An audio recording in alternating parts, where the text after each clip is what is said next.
Hello everyone, आज हम discuss करेंगे कि कैसे मैंने सीए फाउंडेशन की अकाउंट्स में 81 मार्क्स स्कोर करे और कैसे आप भी कर सकते हो। यस, पहले ना बैकग्राउंड डिस्कस कर लेते हैं। तो बात शुरू होती है क्लास 12 जब मेरा ख़त्म हुआ। मैंने जून से कोचिंग ज्वाइन करा था। हाँ, कोचिंग पहले से ही स्टार्ट हो गई थी, तो मेरे पास बैकलॉग्स भी थे। मेरा अटेम्प्ट ड्यू था नवंबर में। तो ऑनेस्टली मैंने जितने भी मार्क्स स्कोर करे सीए फाउंडेशन में, वो कोचिंग की वजह से बिल्कुल भी नहीं किए। इनफैक्ट मैंने एक महीने बाद ना कोचिंग जाना ही बंद कर दिया था, क्योंकि वहाँ पे ना टीचर्स बहुत ज़्यादा टाइम पास करते थे, कोर्स कंप्लीट नहीं करवाया टाइम पर। एंड जब मुझे इस बात का रियलाइज़ हुआ जुलाई एंड में कि भाई कोर्स टाइम पर कंप्लीट नहीं हो रहा है जिस लेवल से ये लोग बढ़ रहे हैं आगे, तो फिर मैंने कोचिंग जाना बंद कर दिया। और मैंने वहीं तभी डिसीजन लिया कि अब मैं सेल्फ स्टडी करूँगी, क्योंकि मोर और लेस कोर्स 11th-12th से सिमिलर ही था अकाउंट्स का।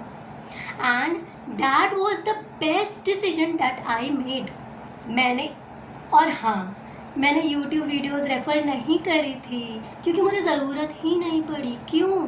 क्योंकि मैंने 11th-12th में इतना अच्छे से पढ़ के रखा था, कॉन्सेप्ट्स क्लियर करके रखे थे कि वहाँ कोई ज़रूरत पड़ी ही नहीं मुझे।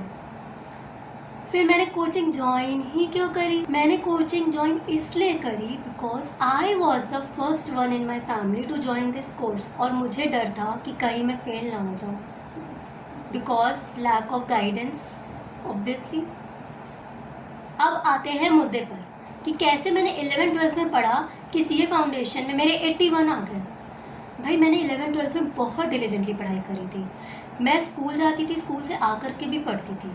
मैंने सारे क्वेश्चंस एंड कॉन्सेप्ट्स लिख कर हाथों से सॉल्व करे थे। यस, और मैथ्स भी मैंने 11th-12th में इसीलिए ली थी क्योंकि सीए फाउंडेशन में मैथ्स थी, ऊपर से नेगेटिव मार्किंग, तो मुझे कहीं भी पीछे नहीं रहना था। मेरे माइंड में हमेशा से ये था कि मुझे सीए बनना है, वरना लड़कियां अगर कुछ नहीं कर पाती तो उनकी ना शादी करा दी जाती है। That was the case, you know. मुझे सिटी के बाहर जाना अलाउड था नहीं, तो CA was the only option.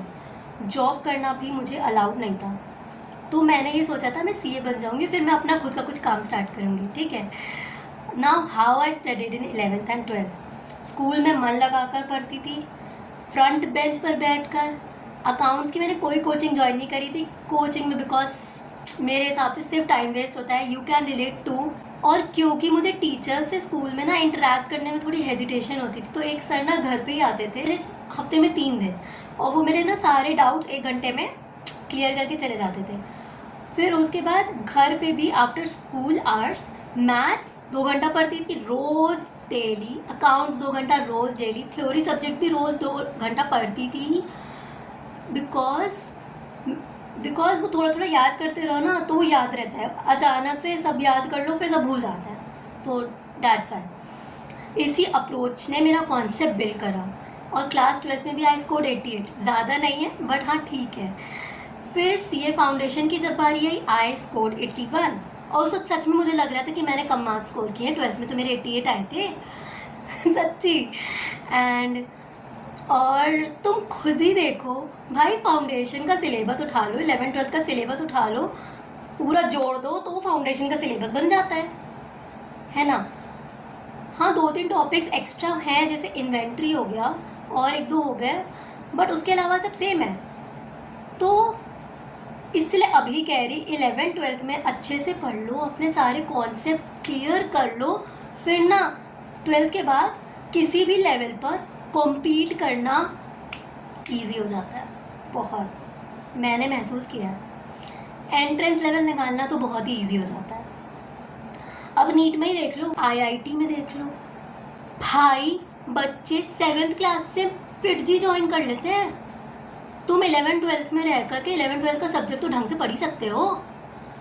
फिर भाई उसके बाद अगर सीए फाउंडेशन की बात करी जाए कि फाउंडेशन के दौरान मैंने कैसे पढ़ा, तो मैंने आईसीआई मॉड्यूल के सारे क्वेश्चंस अच्छे से सॉल्व करे थे। एक बार तो तब जितना भी मैंने कोचिंग ज्वाइन करा तब, ठीक है, फिर वही घर पर आकर तब, और जब फाउंडेशन का एग्ज़ाम शुरू होता है तो उसे 3-4 दिन ऐसे जब नहीं निकालते हैं तब, क्योंकि अकाउंट्स फर्स्ट पेपर होता है, तो वो मैंने अच्छे से करा था।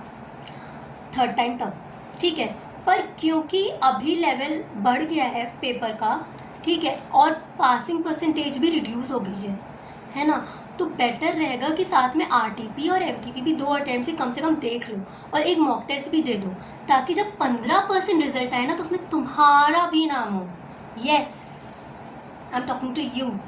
पर हाँ, आईसीआई मॉड्यूल कम से कम 3 बार कर लेना। मैं क्यों इतना आईसीआई मॉड्यूल कर रही हूँ?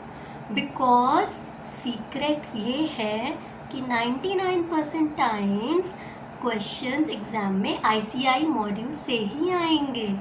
मैं एएफएम की बात नहीं कर रही जो अभी सीए फाइनल पर होकर चुके हैं, वो तो आउट ऑफ सिलेबस था।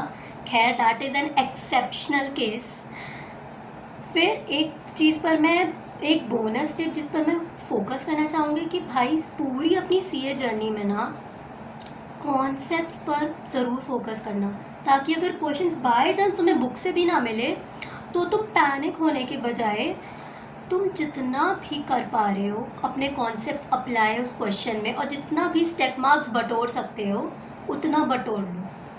क्योंकि अगर पेपर डिफ़िकल्ट आया है, मार्किंग लीनियंट होगी। लीनियंट का मतलब मार्क्स उसी को मिलने वाले हैं जिसने एटलीस्ट कुछ लिखा है। क्योंकि डिफ़िकल्ट पेपर में तो सब ऐसे अपने हाथ पैर जोड़ देते हैं कि भाई मेरे से नहीं होने वाला, पर तुम्हें वो नहीं करना। तुम्हें डिफ़िकल्ट पेपर में भी लिख कर आना है, जो लिख सकते हो लिख कर आना है। अजम्पशंस डाल करके लिख दो, नहीं हो पा रहा है तो, पर लिख कर आना। यस,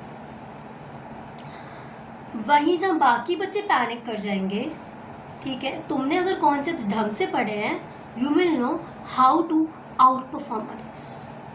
बाकी ऐसी ही मोटिवेशन और गाइडेंस के लिए चैनल को लाइक करो, शेयर करो, सब्सक्राइब करो, ठीक है। All the best.